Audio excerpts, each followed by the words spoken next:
and welcome back to Learn Akkadian, Episode 1, Cuneiform 101. Now in this episode, I'm going to teach you how to read cuneiform. By the end of this episode, you'll be able to read the inscription I have for you written on the board, which is actually from Hammurabi's code. If you can guess it in the comments below, I'll be extremely impressed. So, the first thing you need to know is that the word cuneiform comes from Latin and it means wedge shape. The ancient Akkadians wrote primarily on clay using a wooden stylus to indent wedges into the clay. We copy these wedges using triangles and lines, which kind of give you the gist of what you would see in the clay. But I've got to warn you, it looks different because reading a clay tablet is actually a 3D experience. You see the way that the light comes off the clay. So it's not all captured when you write it on a whiteboard, but it's the best tool I can use for teaching. So what's different from cuneiform and the English alphabet is that each one of these can represent more than just one letter. So this one cuneiform sign could mean ah, it could mean ma, or it could mean a whole syllable mar. Now you have to know also when to stop a word and when to end a word because there's no spaces in cuneiform, which puts it all on the reader in order to use context clues in order to figure out when a word stops, when a word ends. There's also no punctuation. So it does put a lot of pressure on the reader in order to figure out what you're doing, which can make it tricky, but it can also make it fun because it leaves a lot of openings for different interpretations and you can kind of wiggle around with it. And you'll see it can be quite enjoyable. Let's start off by going over the 4 phases of bringing an inscription from the cuneiform into English. So phase 1 is we have our cuneiform signs, which I have these 5 signs written out for you right here. Next, we're going to do what's called a transliteration. In a transliteration, you write the syllable which each sign represents below, and you don't combine them together. It's basically just recognizing each sign. Now, another important thing is that a sign isn't necessarily just one thing. A sign could be 4 different meanings. It could be ba, ka, ma. You know, it's kind of one of the things where it also puts stress on the reader, where you have to figure out, all right, based off the context of what I think these signs are, this one would fit, so I'm going to choose this meaning. So I'll start off by transliterating this inscription I have for you right here. So this first sign is the ha sign. So I'll write ha. Now, this sound is different than the English H. It's more of a guttural sound. This sign is the sign. And when we do a transliteration, what we'll do is we'll put dashes in between in order to separate each syllable. This sign is the mu sign. Mu. This is the ra sign. Ra sign. And this last sign is tricky because it has multiple meanings. This sign is B,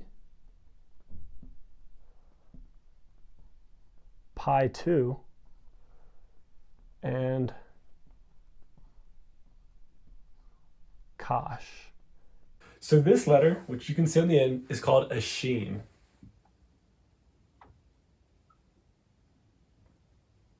And it's going to be notated by putting a small U over the S. And it's going to give an SH sound like sh. There's also 2 other additional letters in the Akkadian alphabet which we don't have in the English alphabet. The second one is a tsade.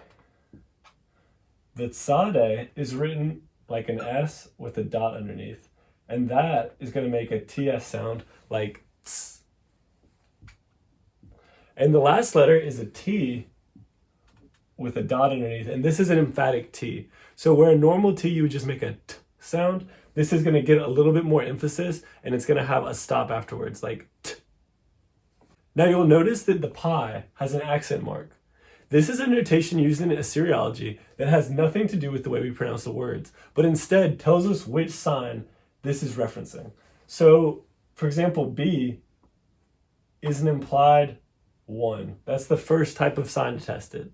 Now, when we want to show that it's the second type of sign, we would use an accent mark going up to the right in order to notate that's pi 2. So that's the second type of cuneiform sign which we've identified, which makes the sound pi. Now for the third type, you would use an accent mark going off to the left. And for other attestations of the sign, you would just use a subscript number, like a pi 4. This is important because when you're reading the transliteration, you want to know which cuneiform sign you're referencing if you want to go back to the original text in order to find what you're reading. The last part of forming our transliteration is deciding which sound this sign is intended to make. Now, based off the context of the word which we're forming, I'm going to select the sound B. Although there is debate that the pi 2 sign could have also been used.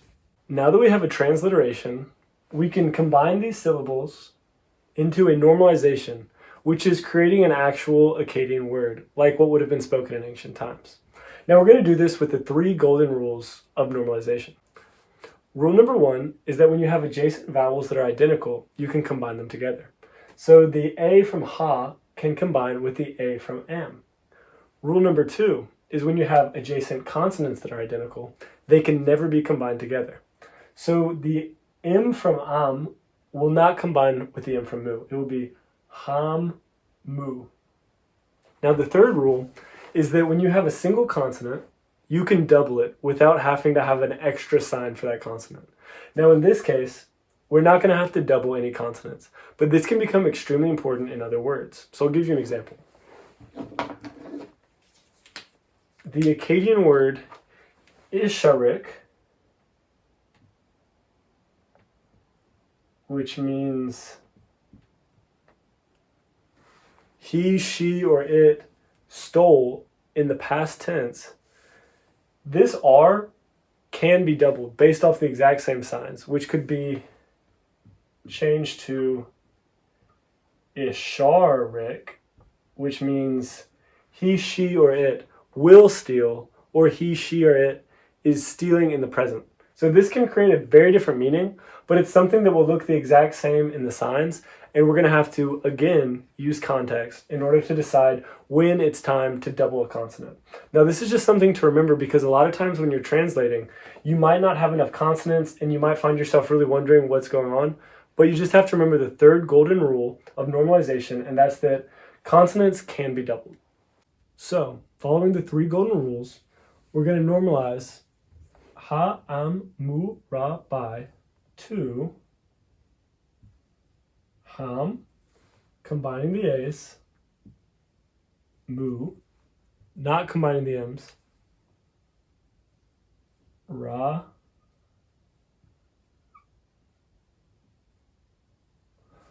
Hammurabi. So now we have our Akkadian word, Hammurabi. Now, since it's a proper name, we're going to keep it as it is, but this is the point at which we would translate into English. So if we had a word like bitum,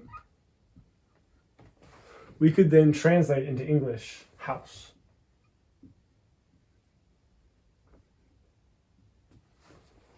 Let's take a deeper look at the word bitum in order to figure out a couple more things about cuneiform.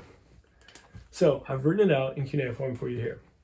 So if you recognize it, this sign means B, pi 2, with the accent mark going to the right, and kash with the sheen. The next sign has an especially large number of sounds they can mean. These are id, it with an emphatic T, marked with a dot underneath the T, et, ed, and a2, again marked with the accent going off to the right. And the last sign means So, based off context, we can select the B sign, the it sign, and the sign to get the word bitum. Now you'll notice that this I is written with a line over it. Now that line is called a macron, and a macron indicates that we're going to double the amount of time which we use to pronounce the vowel. So this isn't something that was written in the cuneiform, but it's something that would have been spoken in the language. So when we form different normalizations, we need to provide this macron in order to indicate the ways which the Akkadian people would have spoken these words. Now, this can have a lot of effect on the meaning of the word, so it's extremely important to be careful when a macron should or should not be placed into your normalization. So, simply put, like a macron A would be the difference of father with a long A as opposed to the A in a word like bat. So you can hear the difference there. Father versus bat.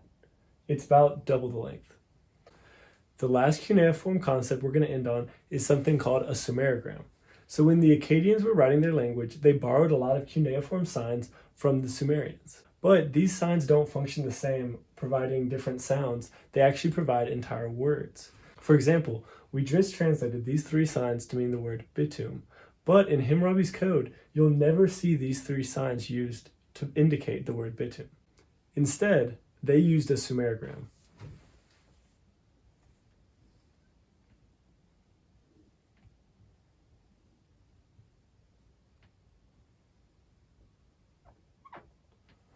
This sumerogram means E2. Now when we're indicating a sumerogram, we're going to use capital letters. This sumerogram wouldn't be used as an E in a word, however, but E2 actually represents an entire Akkadian word, bitumen.